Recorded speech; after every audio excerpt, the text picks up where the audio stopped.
Hello students, welcome to the class. आज की class में आप सभी का स्वागत है। तो पिछली क्लास में जो हम चर्चा कर रहे थे वो स्टेटमेंट एंड कंक्लूजन के टाइप वन क्वेश्चंस को लेकर कर रहे थे। यानी हमने अभी तक टाइप वन के लगभग 225 क्वेश्चंस किए और उसके बाद हमने टाइप टू है जो अपना शुरू करा। देखिए, टाइप वन बेहद आसान से सवाल आपसे पूछे गए और आप आसानी से इन सवालों को बना सकते हैं। कोई भी आपको दुविधा, किसी भी प्रकार का कोई भी प्रॉब्लम नहीं आएगा। अब जो हम बात करते हैं टाइप टू के सवालों को, तो टाइप टू के सवाल किस तरीके से होते हैं, कैसे उनका यूज़ किया जाता है, उनको अब हम देखते हैं। देखिए, जो टाइप टू के सवाल हैं वो हमारे मैथमेटिकल ऑपरेशंस पे बेस्ड हैं। अब मैथमेटिकल ऑपरेशन क्या होता है, यानी गणित के क्या ऑपरेशंस होते हैं उनको समझ लेते हैं। जैसे आपको बता दिया जाएगा जोड़ना, घटाना, प्लस माइनस, है ना, भाग देना, डिवाइड, मल्टीप्लाई, कम, बराबर। जैसे कोई किसी के समान है तो बराबर, बड़ा है, छोटा है। तो इस तरीके से ये जो साइन है, और आपको इस वक्त क्वेश्चन नंबर 27 में 227 में 227वें सवाल में दिख रहे हैं। और कुछ आपको ऐसे उदाहरण के तौर पर पिछली क्लास में मैंने एक सवाल भी कराया था, प्रश्न संख्या जिसकी थी 226। आगे हम बात करते हैं इसी तरीके के सवालों को कैसे हम डील करेंगे और कैसे इन सवालों को हम बनाएंगे।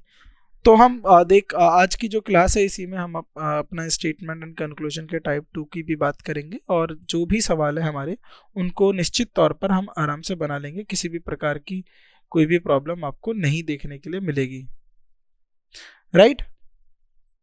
अब हम बात करते हैं सबसे पहले प्रश्न संख्या 227 की। क्या हमारा सवाल दिया गया और कैसे हम इन सवालों को बना सकते हैं। तो शुरुआत करते हैं क्वेश्चन नंबर 227 से। तो क्या प्रश्न आपको दिया गया है, P is greater than Q। P क्या है, Q से बड़ा है। तो सबसे पहले अगर आपको खुद बनाना है तो ये आपके पास कंक्लूजन है और ये आपके पास दिए हुए ऑप्शंस हैं। आपको इन ऑप्शंस में से बताना है कि क्या आपका जो है सवाल जो है इसमें से सही होगा। राइट। देखिए, P Q से बड़ा है, P जो है वो Q से बड़ा है और Q जो है छोटा है और C के बराबर है। Q जो छोटा है और C के बराबर है। तो अब यहाँ पर देख लीजिए आप, अगर P Q के बराबर है, देखिए जरा सी बात है, मैं भी यहाँ पर आपको दिखाता हूँ, है ना। पहले आप इसको समझिए, P बड़ा है Q से और Q छोटा है बराबर है C से, और C छोटा है बराबर है B से। राइट। और B किसके बराबर है, M के, और M बड़ा है D से। तो कहने के लिए D सबसे छोटा हुआ। क्या हुआ, देखिए ये M के बराबर है, B जो है M के बराबर है, तो जहां पर B है यहाँ पर मैं B लिख सकता हूँ, यहाँ M लिख सकता हूँ। यानी C जो है वो M से और B से छोटा है ना। और C जो है वो M से और B से छोटा है, और वहीं जो D है वो क्या है, वो M और B से छोटा, जो M और B से भी छोटा है। राइट। पर ये बराबर भी है। अगर ये बराबर भी है तो मैं कह सकता हूँ C जो है थोड़ा छोटा या इन दोनों के बराबर भी हो सकता है, Q इनसे छोटा और इनके बराबर भी हो सकता है। तो क्या D इनमें सबसे छोटा होगा। अगर आप देखें, अगर आप ऑप्शंस के साथ जाएं, देखो ऑप्शंस के साथ जाइए, देखिए एक एक करके देखते हैं। जो ऑप्शन पहले दिया कंक्लूजन फोर्थ किया, C जो है छोटा है D से। देखिए C जो है छोटा भी है पर M और B के बराबर भी तो है। यहाँ आप देख पा रहे हो C छोटा भी है पर M और B के बराबर भी है। अगर C छोटा है और M और B के बराबर भी है तो कहने का तात्पर्य ये है, तो C जो है वो बड़ा रहेगा D से। C जो है वो बड़ा रहेगा D से, ये छोटा नहीं जाएगा। राइट।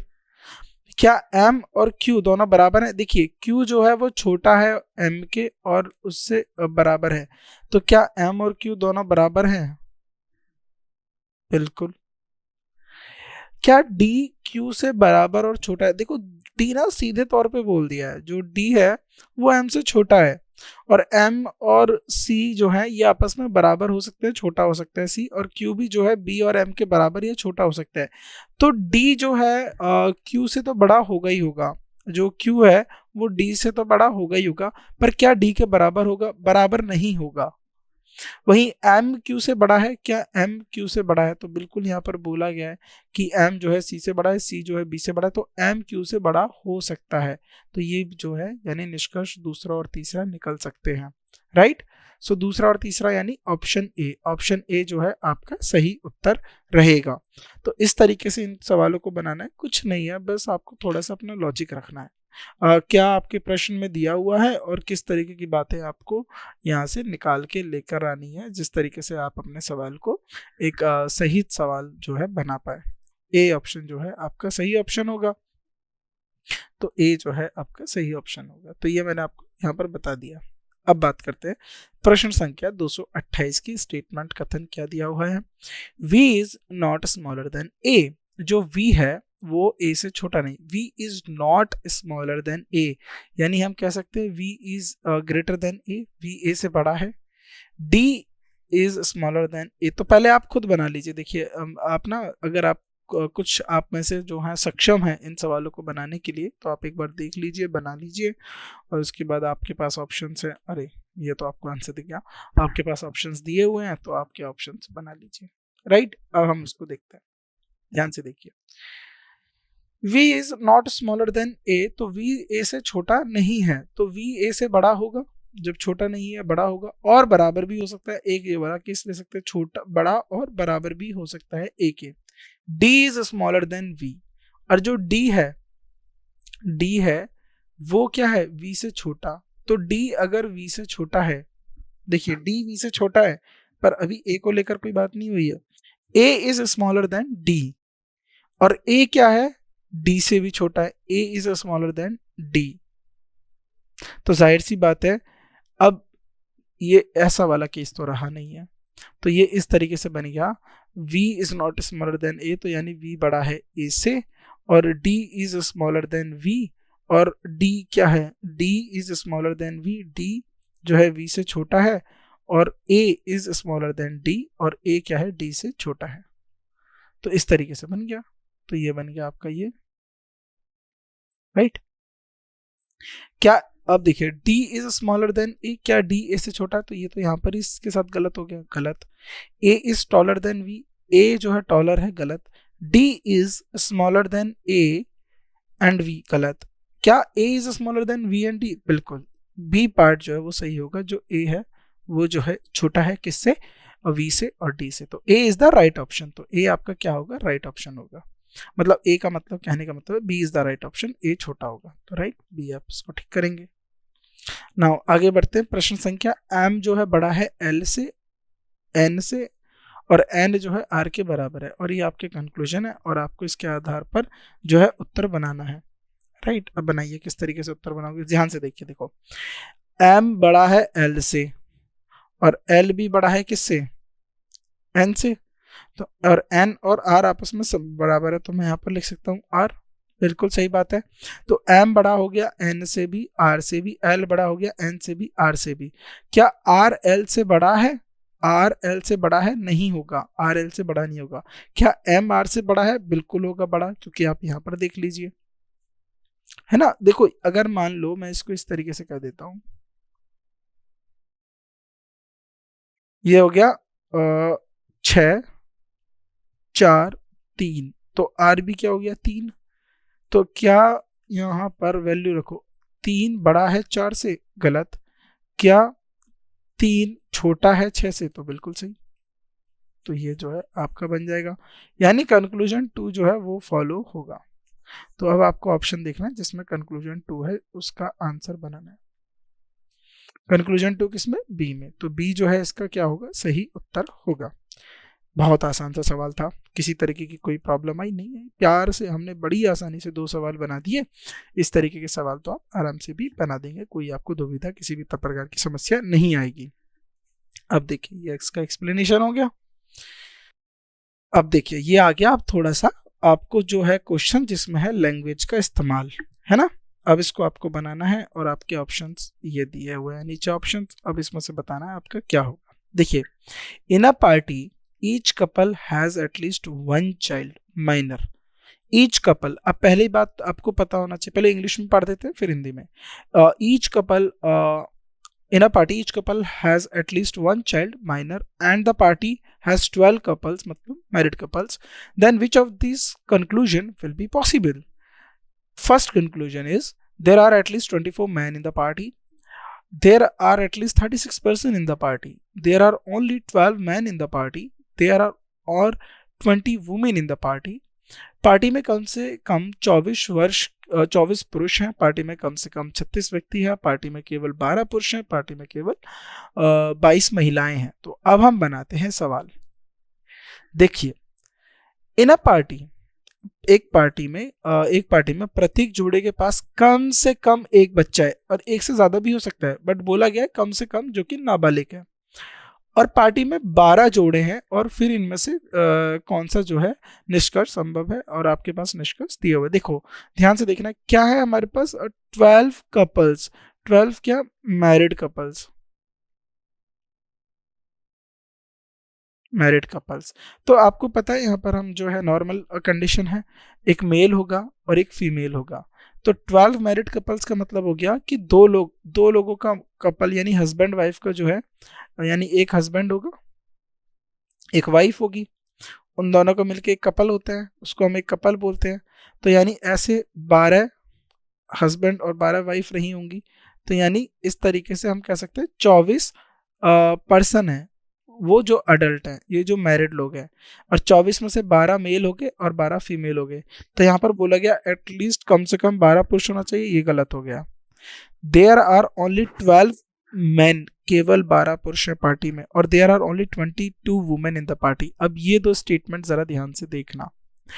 अब ये जो 24 लोग हैं, अब बोला गया कि हर एक कपल का एक बच्चा है। तो यानी अगर 12 कपल हैं तो कम से कम हर एक कपल के पास एक बच्चा होगा। तो 24, अब तो 12 बच्चे हुए, एक कपल का जब एक है, कम से कम, ये कम से कम की बात हो रही है, इससे ज़्यादा भी हो सकते हैं।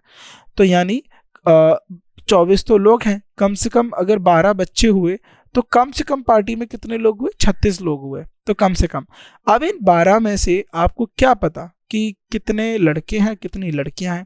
तो क्या आप बता पाएंगे केवल कितने पुरुष हैं कितने जो हैं? अब मान लो यहाँ पर बोला गया 12 पुरुष हैं, क्या पता इसमें जो बच्चा दिया गया हो वो पुरुष हो, तो 12 तो गलत हो गया, तो ये गलत हो जाएगा, ये भी गलत हो जाएगा। अब क्या बोला 12 महिलाएं हैं, तो यहाँ पर मान लो 12 महिलाएं हैं। अब बोला गया 22 महिलाएं, तो क्या पता ये 12 महिलाएं हों और इसमें मान लो 8 निकल जाए, तो 20 ही तो महिलाएं हुई। तो ये भी नहीं हम कह सकते कि कितनी महिलाएं हैं, लेकिन हम कह सकते हैं कि कम से कम 36 लोग हैं। देखो, क्योंकि 24 तो खुद, फिर उनके बच्चे 12, यानी हर एक कपल का एक बच्चा, तो 12 तो कम से कम है, तो यानी 36 व्यक्ति जो है पार्टी में कम से कम है। तो बी ऑप्शन जो है आपका सबसे सटीक ऑप्शन रहेगा, राइट। इस तरीके से सवाल बनाने, और इसमें किसी भी तरीके की कोई दुविधा जो है आपको देखने के लिए नहीं होगी। अब स्टेटमेंट और विवरण क्या दिया है? What is the birth year of Rajesh? Mister Rajesh का जो है मिस्टर राजेश, तो आपको बताना मिस्टर राजेश का बर्थ ईयर क्या है। कंक्लूजन क्या? At present, Mr. Rajesh is 25 years younger to his father. Mr. Rajesh's sister, who was born on 1974, is 35 years younger to his father. तो वो जो है अपने पिता से कितनी है, 35 साल छोटी हैं। और आपके पास दोनों स्टेटमेंट आपके पास दी हुई हैं। अब आपको बताना है ये जो आपका आंसर है, अब आपको इसमें से बताना है कौन सा होगा। क्या केवल दूसरी स्टेटमेंट पर्याप्त है, बल्कि एक अपर्याप्त होगी? क्या पहली पर्याप्त है, दूसरी अपर्याप्त होगी? क्या दोनों पर्याप्त है? बोथ स्टेटमेंट आर सफिशिएंट, या each statement is either statement 1 और 2? तो जरा ध्यान से देखो, दोनों कथन पर्याप्त है। Mister Rajesh is 25 years younger to his father at present. अगर आज की तुलना में करें, आज की तुलना, अगर मान लो आज अगर हम बात कर रहे हैं उनके फादर साहब की, तो उनके फादर साहब से मिस्टर राजेश कितने हैं? 25 साल छोटे हैं, अपने फादर से 25 साल कम है। यानी अगर मैं मान लूँ उनके फादर साहब की एज है, तो ये राजेश की एज हो गई अपने फादर साहब से 25 साल कम है। मिस्टर राजेश सिस्टर, यानी जो मिस्टर राजेश हैं की बहन 1974 में पैदा हुई थी। तो मिस्टर राजेश की जो सिस्टर है वो 1974 में पैदा हुई और is 35 years younger to his father, और वह अपने पिता से कितनी 35 साल छोटी है। और राजेश की जो सिस्टर है वह अपने पिता से 35 साल छोटी हैं। तो ज़रा अब आप इसको कैलकुलेट कर लो। यदि अगर आप आज को लेकर मानते हो, आज आज अगर आप बात करो आज, तो अगर आज 1974 है और मैं बात करता हूँ 2024 की, है ना, तो 2024 में से 1974 माइनस करो, 1974 में से 2024 माइनस करो तो कितना आ गया? 0। 7 में से 5 निकल गया, कितना? 7 में से 2 गया, कितना आया? 5, राइट। सो 2024, सॉरी माफ करिएगा, ये थोड़ा मिस्टेक हो गया, 2024 गलत कर लूँगा, 2024 माइनस 1974, 0 और ये क्या? 12 में से क्या गया? 5, तो 50 साल हो गए। तो यानी मैं कह सकता हूँ राजेश की जो बहन है, राजेश की जो सिस्टर है, उसको कितने हो गए? 50 साल हो गए। तो उसके फादर की एज को कितना हो जाएगा? 35 जोड़ो तो कितना हो गया? 85 ईयर्स। और राजेश को 85 माइनस 25 कर दो तो राजेश की एज कितनी होगी? 60 साल होगी। तो यानी दोनों हमें जो है, दोनों आपको क्या करना पड़ेगा, दोनों स्टेटमेंट की, या ना दोनों आपको जो कंक्लूजन है, निष्कर्ष है, उनकी जरूरत पड़ेगी। तो यानी बोथ स्टेटमेंट्स आर सफिशिएंट, सी जो है आपका सही उत्तर होगा, राइट। तो ये आप आराम से निकाल पाएंगे, है ना, तो आप आराम से निकाल पाएंगे। तो इस तरीके से आप जो है बता पाएंगे। देखो यहाँ से भी ऐसे पता चल गया। ये और वो तो एक हमने बता दिया, लेकिन अगर आपको अलग तरीके से सॉल्व करना है तो राजेश की सिस्टर कब पैदा हुई? 1974 में, है ना। और राजेश अपने पिता से कितना? 25 साल छोटा है, और उसकी अपने पिता से 25, और उसकी बहन जो है उसके पिता से 35 साल छोटी है। तो वह राजेश से कितनी छोटी हुई? 10 साल। तो राजेश कब पैदा हुआ होगा? 1964 में पैदा हुआ होगा। ओके, तो वो अपनी बहन से तो 10 साल बड़ा ही होना है ना, तो कॉमन सी बात है, अपनी बहन से, राइट। तो ये जो है परफेक्ट है। आगे बढ़ते हैं। क्वेश्चन नंबर 222, स्टेटमेंट और कथन क्या दे गया? 5 people PQRS and T are standing in a line. तो 5 लोग हैं, है ना, एक लाइन में खड़े हैं, बीच में who is in the middle, और हमें बताना है बीच में कौन है। कंक्लूजन और निष्कर्ष दिया हुआ है, Q is to the left of T, Q जो है T के लेफ्ट में है, और S is in the between P and T, और S जो है P और T के बीच में है। और ये आपके कंक्लूजन है, और आपको बताना है कि क्या दोनों स्टेटमेंट पर्याप्त हैं यह बताने के लिए, है कि क्या है क्या नहीं है। तो ये देखो आपको बताना है, ठीक है। अब देखो जरा, 5 लोग हो गए, PQRST, और ये पांचों किस में है? लाइन में लिखे हुए हैं। Who is in the middle of T। अब आपको बताना है कि T के मिडिल में, यानी यहां वाले स्थान पर 1 2 3 4 5, और आपको बताना है कौन से वाले स्थान पे, इस वाले स्थान पे कौन होगा। तो देखो Q T के बाएं है, अगर मैं लिख दूं Q, तो अब देखो यहाँ पर इसको आप मानो लेफ्ट, अगर ये अब आप मानो ये इधर की तरफ, यानी आपकी सामने देख के खड़े हुए हैं, तो ये इसके लेफ्ट हो गया और ये इसका राइट हो गया।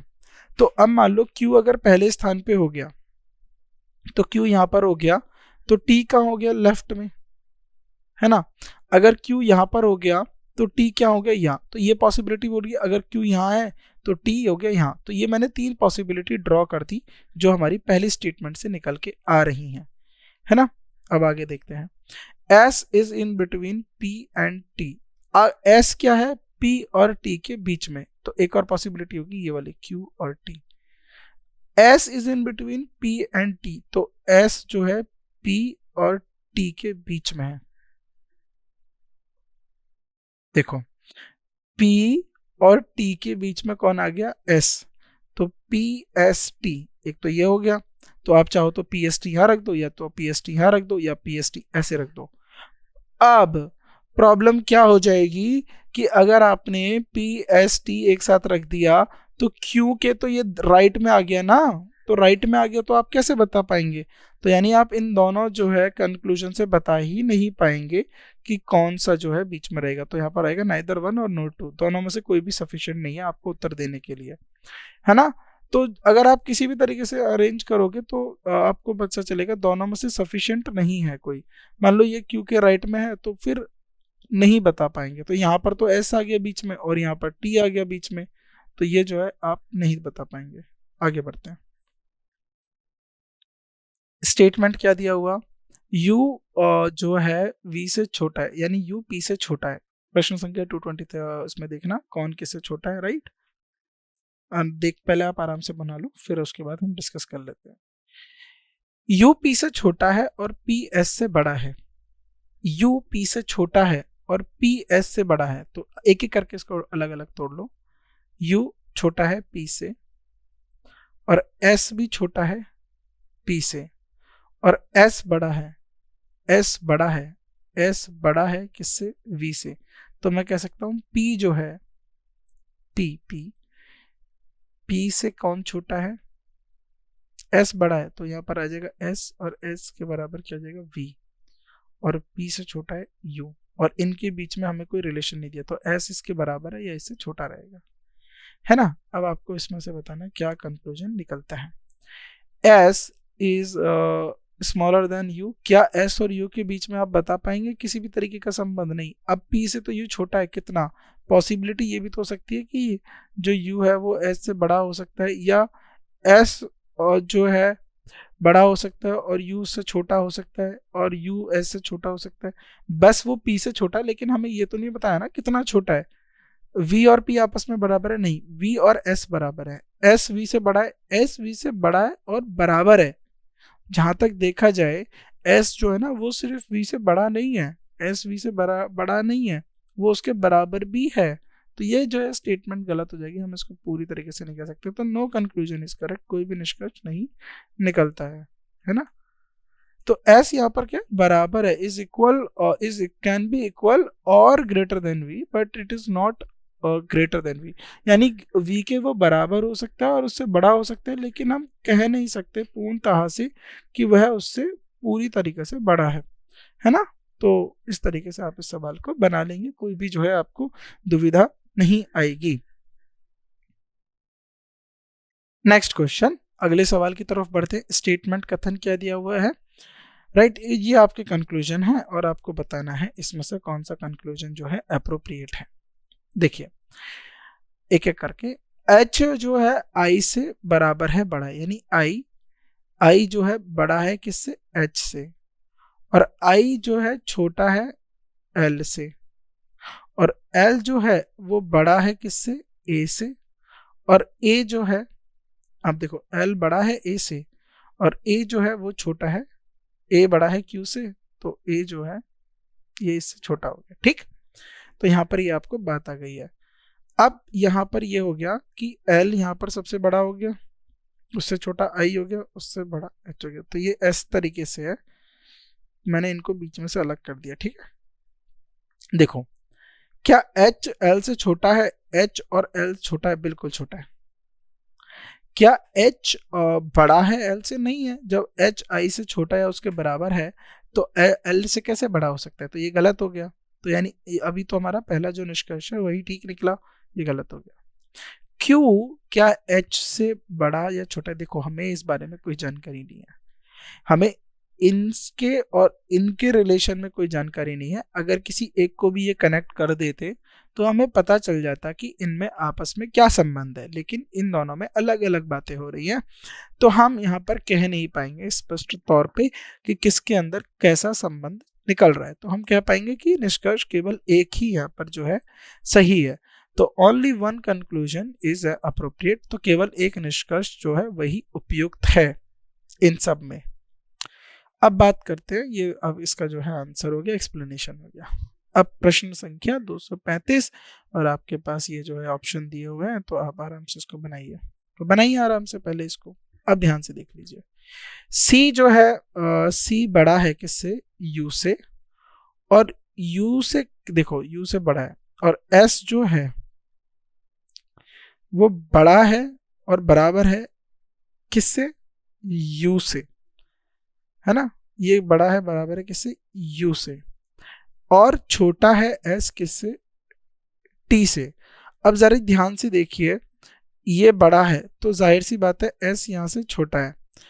अब यू एस के बराबर भी हो सकता है और जो सी है वो इससे बड़ा है, पर हमें दिया नहीं है कि टी और सी में क्या संबंध है डायरेक्ट, है ना। तो अभी इसको थोड़ा थोड़ा ब्रेक करके समझो आप, अभी इतना ही समझो। फिर टी से, और टी क्या है, टी ओ के बराबर है, यानी टी ओ के बराबर है। तो कहने का अर्थ है कि ओ जो है वो एस से जो है बड़ा है और यू से भी बड़ा है ना। यहां तक बात समझ में आई? ठीक। अब जो ओ है उससे छोटा कौन है, डी, और डी से छोटा और बराबर कौन है, देखो डी बड़ा हो गया ना तो मैंने इसको उल्टा लिख दिया, छोटा और बराबर कौन है, वाई। और जेड जो है वो ओ के बराबर है, तो जहां जहां ओ आ रहा है वहां पर हम जेड लिख सकते हैं। तो जेड टी बराबर हो गया ओ के और बराबर हो गया जेड के, टी जेड और टी, है ना। आप आराम से इसको बना ले। अब देखो ओ से छोटा या बराबर है पी, ओ से जो पी है बड़ा है या उसके बराबर है, तो इन सब में सबसे बड़ा हम किसको कह सकते हैं, पी को कह सकते हैं, है ना। क्या z y से बड़ा है, अब जरा ध्यान से देखिए, यहाँ पर o और z आ जाएगा t, तो क्या z y से बड़ा है, बिल्कुल बड़ा है, ये तो बिल्कुल ट्रू है क्योंकि जब z o के समान है और o जो है t के समान है और t जो है d से भी बड़ा y से बड़ा, तो ये जाएगा। क्या c छोटा है o से, तो देखो यहाँ पर जो c को बात आ रहा था ना, लेफ्ट आउट कर रहे थे, तो c और o में आप कनेक्ट कर ही नहीं पाएंगे क्योंकि उन्होंने बस इतना बोल दिया कि जो c है वो u से बड़ा है। अब वो u से भी बड़ा हो सकता है, जो u से देखो जो c है वो u से बड़ा है, u से बड़ा भी हो सकता है, s से भी बड़ा हो सकता है, t से भी बड़ा हो सकता है। u से कितना बड़ा है इस बारे में कोई जानकारी नहीं है, लेकिन हम इतना हम कह रहे हैं कि u से बड़ा है। तो अब यहाँ पर c में इन्होंने कनेक्ट करा नहीं है c को, तो जब c को कनेक्ट करा नहीं है तो आप c पे तो कोई डिसीजन बना नहीं सकते। तो अगर आप c पे डिसीजन बना नहीं सकते तो आप इस निष्कर्ष के साथ जा ही नहीं सकते कि c छोटा है o से, क्योंकि आपको पता ही नहीं है c की जो संख्या है वो क्या है और c का जो संबंध है वो दूसरों के साथ क्या है। तो यहाँ पर केवल एक, ओनली निष्कर्ष वन जो है, केवल निष्कर्ष एक जो है वही जो है यहाँ पर सत्य है, हम उसी को जो है सही कहेंगे, क्योंकि सी को लेकर हमें कोई क्लियरिटी नहीं है। अगला सवाल, आर, अब यहाँ पर देखो सब बड़े हैं, तो ये सब आपस में बड़े चल रहे हैं, है ना, ये सब एक इंक्रीजिंग ऑर्डर में लिखा हुआ है और ये आपके पास ऑप्शंस दिए हुए हैं, तो कौन सा ऑप्शन है, अब आइए ध्यान से। क्या एन एल से बड़ा है, तो एन एल से बड़ा है, तो ठीक है, ये तो सही है। क्या के बड़ा है एम से, तो के एम से भी बड़ा है, तो ये भी ठीक है। क्या एन आर से बड़ा है, एन आर से बड़ा है, ये भी ठीक है। तो यहाँ पर जो दिए गए ऑप्शंस है ये सारे के सारे ठीक है, क्योंकि इसमें जो बात है वो पूरी तरीके से जो हमारा दिया हुआ कथन है उसके निष्कर्ष के समान निकल कर आ रही है। तो यहाँ पर क्या कह सकते हैं, ऑल कंक्लूजन्स आर एप्रोप्रिएट, तो सभी निष्कर्ष क्या है, उपयुक्त है, राइट। आगे बढ़ते हैं, प्रश्न संख्या 237, पी क्यू के बराबर है और एस से बड़ा छोटा है और वी बराबर है। देखो यहाँ पर कहने का मतलब है कि सबसे बड़ा वी और उसके बराबर या उसके समान रहा एस और इसके समान रहा क्यू और पी, तो यानी क्यू जो है वो इस सबसे छोटा और ये इंक्रीजिंग ऑर्डर है ना। अब आपको इसमें से बताना है कौन सा कंक्लूजन जो होगा ठीक। क्या एस पी से बड़ा है, तो जाहिर से देखियो पी और क्यू दोनों आपस में बराबर है, तो मैं यहाँ पर लिख सकता हूँ क्यू और पी इन दोनों से बड़ा हो गया एस, तो ये तो गया ठीक। क्या v q से बड़ा है, तो जाहिर सी बात है जब v आपका s से बड़ा है और s से बड़ा और उसके बराबर क्या है, जो है v, q जो है s बड़ा है q से और s से बड़ा हो गया v और उसके बराबर हो गया, तो जाहिर सी बात है v भी बड़ा होगा। क्या p v से छोटा है, बिल्कुल v से, क्योंकि p जो है s से भी छोटा है और s छोटा या बराबर हो सकता है v के, तो इसलिए ये भी ठीक है। तो ऑल कंक्लूजन्स आर ट्रू, तो यहाँ पर सारे कंक्लूजन जो है वो भी सत्य हैं, तो जो है इसका आंसर क्या हो जाएगा, बी पार्ट, तो बी पार्ट इसका आंसर हो जाएगा, राइट।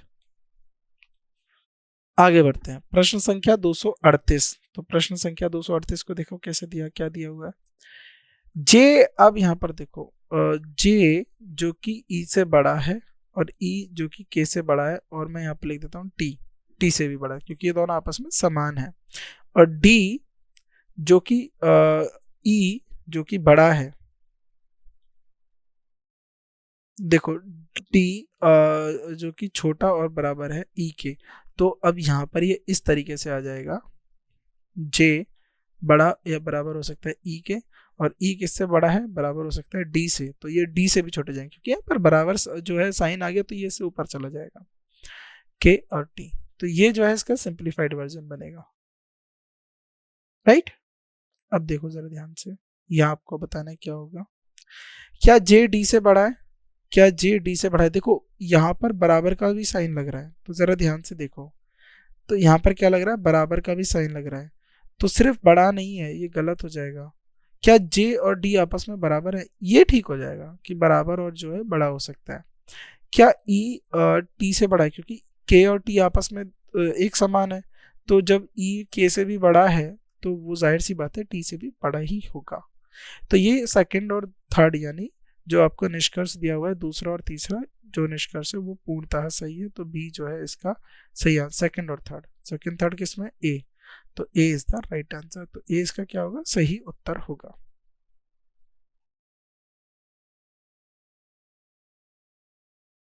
आगे बढ़ते हैं। नाउ प्रश्न संख्या 239, प्रश्न संख्या 239 को देखो। u बराबर है v के और बड़ा है w से, और ये तो बहुत आसान सा है ना, इसको आप ऐसे बराबर है तो आप इसको ऐसे लिख लीजिए, चाहे आप u लिखो या v लिखो, एक ही बात है। क्या w u से बड़ा है? बिल्कुल सही बात है। z जो है u से बड़ा है, ये भी सही बात है। क्या z u से छोटा है? ये गलत हो जाएगा, तो फर्स्ट सेकंड किसमें? बी ऑप्शन जो है ये सही उत्तर होगा। तो क्या कोई आपको किसी प्रकार की प्रॉब्लम, किसी प्रकार की दुविधा आ रही है इन सवालों को बनाने में? बेहद आसान से सवाल है, और हम बस थोड़ा सा ही इसको जो है ध्यान केंद्रित कर कर आसानी से इसको बना पा रहे हैं, कोई भी प्रकार की जो है हमें समस्या नहीं आ रही है ना।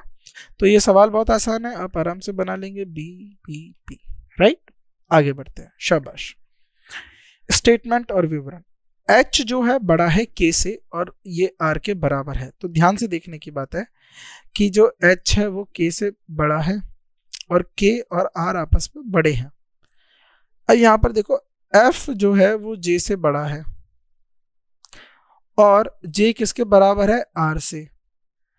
अब यहाँ पर हमने को बोल दिया गया है कि यहाँ पर अगर आप ध्यान से देखें तो r से बड़ा है j, ये आपस में बराबर भी हो सकते हैं, 1 1 1, और ये इसमें क्या हो सकता है, ये बड़ा है ये बड़ा है, लेकिन इन दोनों में कोई रिलेशन नहीं है। इन दोनों का आप बता पाएंगे इनमें क्या है? तो अब जरा ये जो अच्छा सवाल दिया है, अब ये जो दो आसान से आ रहे थे उसमें से ये जो सवाल है अच्छा आ गया, अब आपके पास ऑप्शन है, ये बताइए, ध्यान से देखो।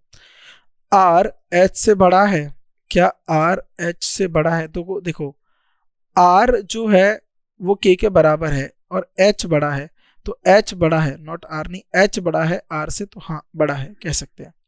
क्या f और r, जो f है, क्या f बड़ा है r से? तो हाँ बिल्कुल बड़ा है।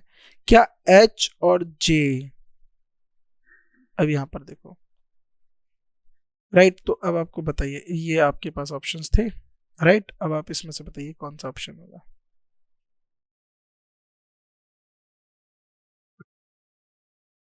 h और j, देखो यहां पर बोल दिया गया h बड़ा है k से और r से, j बराबर है और बड़ा है k से और r से, है ना। तो यहाँ पर इनको कॉमन लिंक करने वाला क्या है? r, तो मैं यहाँ पर r लिख दूं, r r। अब r मान लो यहाँ पर 6 है, तो ये क्या हो सकता है? 7, तो मैं यहाँ लिख सकता हूँ h को 7 और यहाँ j। क्या h बड़ा है j से? r 6 है तो j क्या हो जाएगा? 6, लेकिन j 7 भी तो हो सकता है ना। हम कैसे कह सकते हैं? क्योंकि j r के समान भी है और j r से बड़ा भी है, तो हम यहाँ पर स्पष्ट तौर से एक बात तो रख ही नहीं सकते, क्योंकि ये बड़ा और उसके समान है, तो यानी एक वैल्यू जो है ये लेकर चलेगा, बराबर वैल्यू से लेकर बड़ी वैल्यू तक लेकर जाएगा, तो इसको हम जो है कथापूर्वक जो है सत्य नहीं कह सकते, पूर्णतः इसको सत्य नहीं मान सकते, क्योंकि अभी इसके बारे में हमें कोई क्लैरिटी नहीं है। तो कहने का तात्पर्य है कि जो सी ऑप्शन है वही उत्तर होगा, यानी दोनों जो है निष्कर्ष इसका सही उत्तर निकालेंगे। और ये हमारी क्लास का आखिरी सवाल है, और अगला वाला यानी क्वेश्चन नंबर 241 स्टेटमेंट, और इसके साथ ये जो चैप्टर है ये यहाँ पर भी समाप्त हो जाएगा। और मैं उम्मीद करता हूँ आपको इस चैप्टर में बहुत मज़ा आया होगा, क्योंकि बहुत सारे आसान से सवाल हमने इसमें करे, कोई इतने बड़ा इसमें कोई संकट वाली जो बात है वो आपको नहीं लगी होगी। अब देख लीजिए जे के बारे में विवरण दिया हुआ है। तो जो जे है वो बड़ा है एच से, और जो एच है वो एफ के बराबर है, और जो जे है वो बड़ा है और बराबर है वी से, और वी जो है ई से छोटा है, यानी वो वी के बराबर भी हो सकता है और ई से छोटा हो सकता है, और आपके पास ऑप्शन सही है। अब बताओ, है ना, ये आपको मैंने यहाँ पर इसको सिंप्लीफाई करके दे दिया। एच जो है वो वी से बड़ा है, एच जो है वो वी जो है एच से बड़ा है। अब आप मुझे बताओ, क्या वी एच से बड़ा है? यानी एच जो छोटा है किससे? जे से, और वी जो जे से छोटा है और उसके बराबर है, और ये आपके पास ऑप्शन है, राइट। तो बताओ, देखो यहां पर ना आपको लग रहा होगा कि वी जो है वो जे के बराबर है और एच जे से सिर्फ छोटा है, तो जाहिर सी बात है वी को बड़ा होना चाहिए। वी छोटा भी है एच से, यानी वी जो है ना जे से छोटा भी है, तो हमें नहीं पता ना वी कितना छोटा है और बराबर है या नहीं। ये तो कह दिया कि बराबर से छोटा हो सकता है, तो क्या पूर्णतः एच छोटा होगा? अगर ये मान लो वैल्यू कम हुई, ये वैल्यू कम हुई, है ना, तो हम कह नहीं सकते इस पे, तो हम डायरेक्ट कह नहीं सकते। क्या जे बड़ा है ई से? हाँ, जे बड़ा है ई से, ये आप पूरी तरीके से कह सकते हो। क्या एफ ई से छोटा है? एफ और ई में कोई आपको समान रिलेशन दिख रहा है? नहीं दिख रहा है, तो हम इस पे कोई कथन नहीं दे सकते। तो यानी ओनली टू, तो केवल दूसरा जो निष्कर्ष है वही स्पष्ट पूर्वक निकल के आ रहा है, राइट। तो यहाँ पर हमने अपने 241 सवाल बनाए स्टेटमेंट एंड कंक्लूजन के। मैं उम्मीद करता हूँ आपको ये सवाल अच्छे लगे होंगे, क्योंकि ये बेहद आसान सवाल है, इसको बनाने में आपको किसी भी प्रकार की दुविधा नहीं आई होगी। तो देखो, अब आपका काम रह गया है निरंतर अभ्यास करने का। जितना ज़्यादा आप अभ्यास करेंगे, जितने ज़्यादा ऐसे सवालों को बनाएंगे, उससे क्या होगा, आपको इनमें निपुणता आएगी, यानी आपको परफेक्शन आएगा। और जब भी आप एग्जाम में बैठेंगे तो दो चीज़ें होती हैं अभ्यास से, एक तो आपके सारे सवाल ठीक बनेंगे, दूसरा आपका समय बचेगा। मान लो आप अच्छे से साइंस कराएं, अब अच्छे से आप जनरल नॉलेज कराएं, है ना, अच्छे से रीजनिंग कराएं, और रीजनिंग में आपने समय भी बचा लिया। समय का ही तो सारा खेल है ना, आपको टाइम के रहते हुए ज़्यादा से ज़्यादा सही उत्तर और ज़्यादा उत्तरों को जो है करना है, तो समय का ही खेल है सारा। तो अगर आप रीजनिंग में प्रैक्टिस अच्छी करते हैं और अच्छी प्रैक्टिस के साथ साथ सवालों को जो है सही तरीके से बनाना सीख जाते हैं, तो देखिएगा कि आप पेपर को पूरा ही करेंगे रीजनिंग में, या तो पूरा का पूरा अच्छे से बना भी पाएंगे, और उसके साथ साथ आप क्या और कर पाएंगे वो है समय। आप अपने जो टाइम है उसकी बचत कर पाएंगे, समय को बचा लेंगे। तो इस तरीके के सवाल जब भी आते हैं उनमें आपको अपना समय बचाना है, आसानी से ये सवाल बन जाते हैं। इन सवालों में किसी भी प्रकार की जो आपको समस्या है वो देखने को नहीं मिलेगी, क्योंकि इतने सारे यानी 241 सवाल हमने करे और वो आप सबको बताया, यहाँ पर हमने दिखाया भी कि कौन सी परीक्षा में कब कौन सा सवाल आपसे पूछा गया। तो यानी ऐसा नहीं है आपके परीक्षा वाले ही सवाल पूछे गए, आपसे उसको पता भी चल पाया कि कोई क्या लेवल है आपकी परीक्षा का, कैसे सवाल आपसे पूछे जा रहे हैं। तो यहाँ से अब आपका काम बनता है, जितना ज़्यादा आप अभ्यास करेंगे उतना ज़्यादा आपके लिए जो है इसमें निपुणता मिलेगी, है ना। तो यहाँ पर जो है हमारा ये जो चैप्टर है ये समाप्त होता है। यदि इसके आगे के कुछ क्वेश्चंस मेरे को आपको बताने पड़ेंगे तो मैं उनको बताऊंगा, और जाहिर सी बात है पूर्णतः आपको ये जो सवाल है इनको बताऊंगा, और किसी भी प्रकार की समस्या आएगी तो आप हमसे जुड़िए, हमसे संपर्क में रहिए। कोई भी समस्या होती है तो हम उसका जो है निवारण करेंगे। बाकी आपसे मुलाकात होती है अगली क्लास में। अगले चैप्टर को हम जो है आपके साथ साझा करेंगे, उसके ऊपर चर्चा करेंगे। तब तक के लिए आप इन सवालों का अभ्यास करते रहिए और इनकी अच्छे से प्रैक्टिस करते रहिए। तो आप सभी का शुक्रिया हमसे जुड़ने के लिए। स्वस्थ रहिए और अभ्यास करते रहिए। धन्यवाद।